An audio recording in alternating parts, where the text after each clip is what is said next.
रानी ने किया दिव्यम के पापा पर जोरों का हमला। जी हाँ दोस्तों, आपको यह अपडेट झूठी लग रही होगी, लेकिन आप वीडियो को एंड तक देखो, पता चल जाएगा।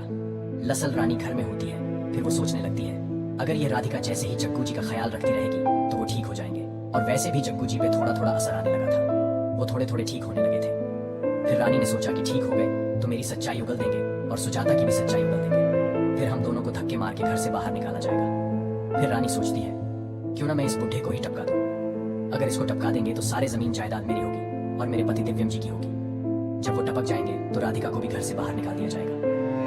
फिर रानी प्लान बना के चली जाती है भाई दिव्यम के पापा के पास पर। वहां पे उनके पास बहुत ही जोरों का हमला कर देती है। फिर जैसे ही दिव्यम के पापा जोरों से चिल्लाने लगते हैं बचाओ बचाओ बचाओ, तो सारे घर वाले आ जाते हैं। सारे घर वालों की नजर भाई जमीन पर पड़ती है।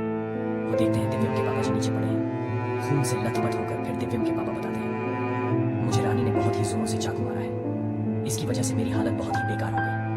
फिर भाई राधिका रानी के पीछे बहुत जोरों से भागती है, फिर उसके हाथ पकड़ लेती है, फिर पूछती है तुमने ऐसा क्यों किया, जल्दी बताओ। फिर रानी के पास कोई जवाब नहीं होता है, वो कुछ बता नहीं पाती।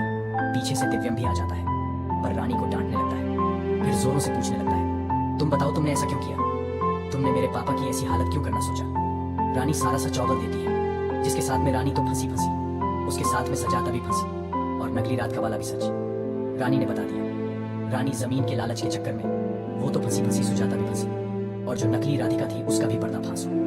दिव्य बहुत ज्यादा सैड हो गया, बहुत ज्यादा दुखी हो गया कि मैंने अपनी प्यारी राधिका पर भी शक किया और वो तो बेकसूर है, इसका तो कोई भी कारण नहीं है। इस चीज से तो मैंने उसका नाम क्यों लगाया, जब मैं अपनी पत्नी पर ही विश्वास नहीं कर सकता तो मैं इस दुनिया में जीने का हक नहीं। ऐसा बोलने के बाद राधिका बोलती है नहीं दिव्यम जी, इंसान से ही गलती होती है, मैंने तुम्हें माफ किया।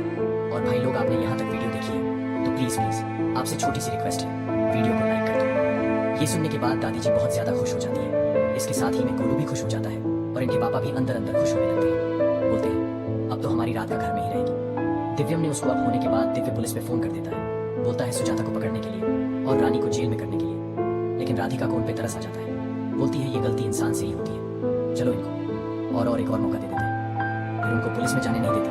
राधिका फिर सुजाता सोचने लगती है राधिका कितनी बढ़िया है और मैंने इसके साथ कितने सारे जाल खेले, लेकिन यार ये तो उसका भी नहीं मरना है, ये तो बहुत बढ़िया है। और उसने उसको गले मिला लिया और सुजाता की आंखों से आंसू आ जाते हैं।